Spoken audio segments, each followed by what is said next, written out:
2024 का इलेक्शन बिल्कुल करीब है, आप वोट तो डालने जाएंगे ही, अपने मताधिकार का प्रयोग करेंगे, लेकिन क्या मुद्दे हैं इस बार खासतौर पे मुस्लिम समुदाय के?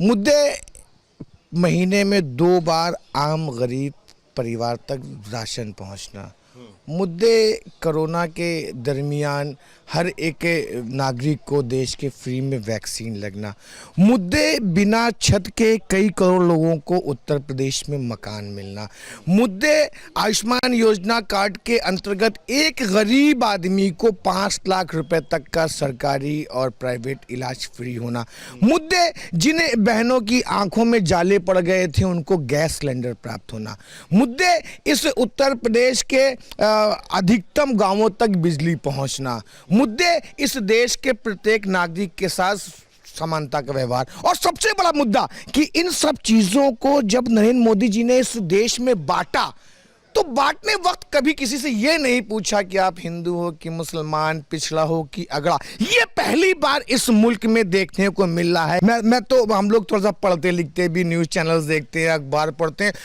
मैंने अखबारों ने मुझे बताया कि जहाँ पे मुल्क में आबादी हमारी 15% के आसपास से, वहाँ लाभार्थियों की जब हम लिस्ट उठाते हैं, लाभार्थी का मतलब जिनको फायदा पहुँचा, उन फायदेमंद लोगों में हम 30% तक हैं। हमें चाहे बैंक से लोन मिलने की प्रक्रिया हो, चाहे हमें छत मिलने की प्रक्रिया हो, मकान का पैसा मिलना, इन सब जगह हम लाभार्थियों में 30% या इससे ऊपर है। मुझे ये अफसोस होता है ना कि 70 साल तक जो कांग्रेस पार्टी की इस देश में सरकार है, यही गठबंधन की यही टीम सब थी ना, और उसके बाद सच्चर कमेटी की एक रिपोर्ट भी इन्होंने दिखाई, पढ़ी होगी ना आपने।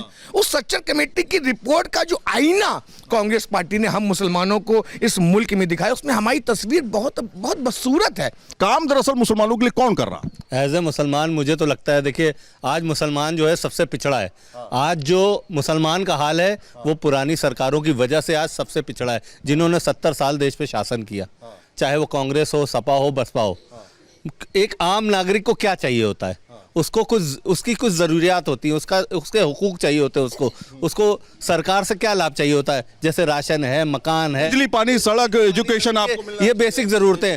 और मेरा ये मानना है कि जो सरकार बिना किसी भेदभाव के ये चीज़ देती है, हमें उसको वोट देना चाहिए, हमारी कौम को उसको ही। बड़े मियाँ किधर जा रहे हैं इस बार? बड़े मियाँ इस बार बीजेपी में जा रहे हैं। बीजेपी में जा रहे हैं।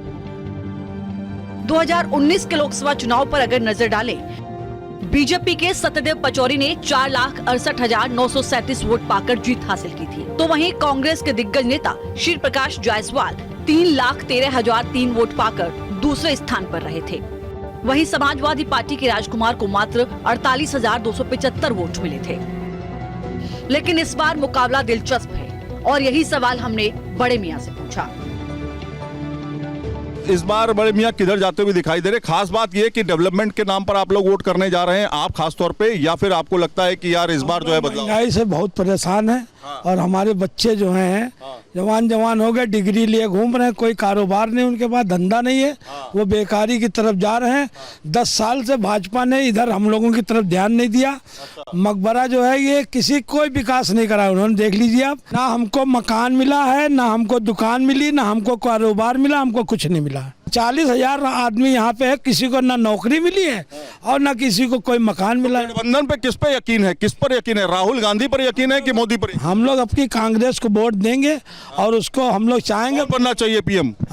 हम चाह रहे राहुल गांधी पीएम बने। विकास जो है इस सरकार में सिर्फ हवा में हुए हैं, किताबों में हुए हैं, रजिस्टरों में हुए हैं, और ज़मीनों में जो घोटाले हुए हैं, सरकार बदलेगी तो उस घोटालों का। कहते हैं भाई साहब बड़े बड़े हाईवेज बना दिए, देश जो है बहुत तरक्की कर रहा है, आने वाले समय में विकासशील से विकसित देश हो जाएगा भारत। हमारे यहाँ सिविल लाइन्स है, यहाँ पे जो है नाला सफाई के नमामि गंगा के नाम पर इन्होंने सफाई करा, मगर आए दिन बरसात में इतना भर जाता है कि लोग परेशान होते हैं, और नमामि गंगे के नाम पे हजारों करोड़ों का घोटाला। तो स्मार्ट सिटी के नाम पर दर्ज है। स्मार्ट सिटी हमने आपको बताया नहीं कि हवाओं में स्मार्ट सिटी है।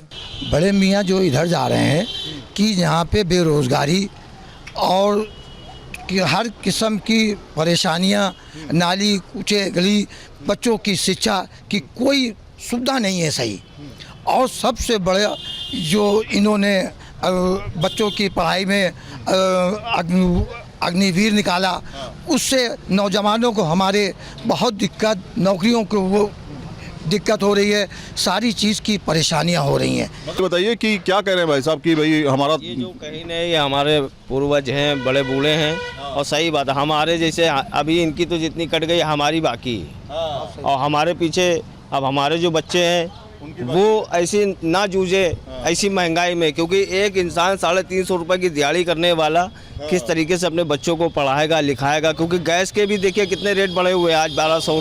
तो इस महंगाई में मतलब अपने बच्चों को एजुकेशन देना, उनको पढ़ा लिखा करके उनकी शादी बारात, उनकी दुनिया के तमाम काम फैमिली में होते हैं, एक इंसान के लिए बहुत भारी चुनौती। ये बताइए, अब तो युवा आदमी है, अब आपको लग रहा है कि फ्यूचर सिक्योर है, अच्छा काम हो रहा है, विकास हो रहा है, विकास की धारा बह रही है? तो जैसे कि आपने कहा कि युवा के लिए क्या है कि अभी जिन युवाओं ने अभी पुलिस का फॉर्म भरा था, यकीन मानिए जितने लोगों ने 400 रुपये का फॉर्म भरा है सब के बेकार चले गए, क्योंकि पेपर लीक हो गया।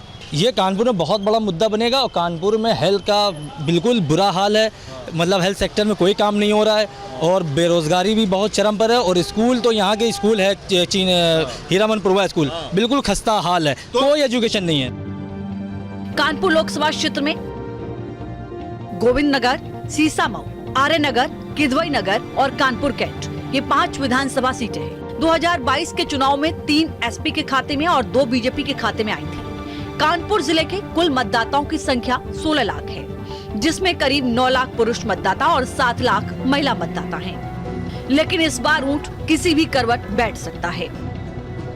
क्या नाम है आपका? बुशरा अंसारी। बुशरा जी, महिलाओं के लिए खास तौर पे 2-3 चीजें रहती हैं। पहले तो 300 जो आपका ट्रिपल तलाक वाला मामला था वो मोदी जी ने उठाया, उसको सॉल्व करने की कोशिश की। क्या ये सब मुद्दे हैं, या फिर मुस्लिम समुदाय में खास तौर पे महिलाएं कुछ और सोच रही हैं? गठबंधन है, बीएसपी है, तमाम पार्टियां।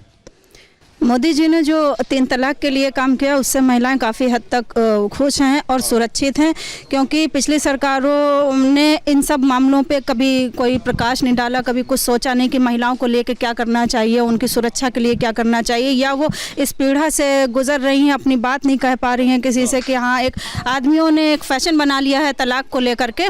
तो उस सब चीज़ों को मोदी जी ने हटाया, आज महिलाएं काफ़ी हद तक सुरक्षित हैं। पहले से सुरक्षा बेहतर हुई है महिलाओं की, खासतौर पे उत्तर प्रदेश में, या फिर और खराब हुई है? नहीं, पहले से सुरक्षा बेहतर हुई है। आज महिलाएं रात के 12 बजे 1 बजे आराम से अकेले निकल रही हैं। इस बार किधर जा रही है मोहतरमा? भाजपा में। क्यों ऐसा क्यों आपको लग रहा है कि भाजपा को देना चाहिए? गठबंधन नहीं है आपके लिए कुछ? कांग्रेस है, समाजवादी पार्टी है, बीएसपी है, मायावती जी है। ऐसा कुछ नहीं, हम भाजपा ही को वोट देंगे कि उन्होंने काम महिलाओं के लिए। मन बदल लिया है? 2019 में भी ऐसा था या 19 में भी मैंने दिया है। अच्छा। और हमेशा देते चले आएंगे, क्यों महिलाओं के लिए उन्होंने काम बहुत अच्छा किया। अब आप लोग कैसे सोच रहे हैं भैया कि बीजेपी की तरफ जाते हुए दिखाई दे रहे हैं? 2014 में जब हम भारत के प्रधानमंत्री कैंडिडेट के लिए भाजपा ने नरेंद्र मोदी का नाम घोषित किया था, तब से ये हवा बनाया जा रहा है मुसलमानों के बीच कि मोदी आ जाएगा तो मुसलमानों को खा जाएगा, भाजपा आ जाएगी तो मुसलमानों को खा जाएगी। आज 10 साल की सरकार में जो सुरक्षा भारत की मोदी जी के राज्य में हुई है, जो सुरक्षा आपने बहनों को सुना कि उत्तर प्रदेश में जिस तरह से महिलाएं बेखौफ होकर निकल रही हैं, बेटियां बेखौफ, बहनें बेखौफ होकर निकल रही हैं, और कश्मीर को आप देखिए कि 370 हटाने के बाद जितना टूरिज्म कश्मीर में बढ़ गया, जो वहाँ के लोग पत्थरबाजी में और दूसरी गतिविधियों में इन्वॉल्व थे, आज उनका रोजगार देखिए कि कश्मीर में रिकॉर्ड टूरिस्ट पहुँच रहे हैं। ये मोदी जी की देन है। तो ये अब गुमराह करना छोड़ दें कि मोदी आ जाएगा तो मुसलमानों को खतरा है। ऐसा तो नहीं डर है अंदर, इस वजह से ऐसी बात हो रही है कैमरे पे? भाई साहब, ना दूरी है ना खाई है, मोदी ही है। ये हम कम से कम 10वीं बार सुन रहे हैं, दूरी है ना खाई है, मोदी हमारा भाई है।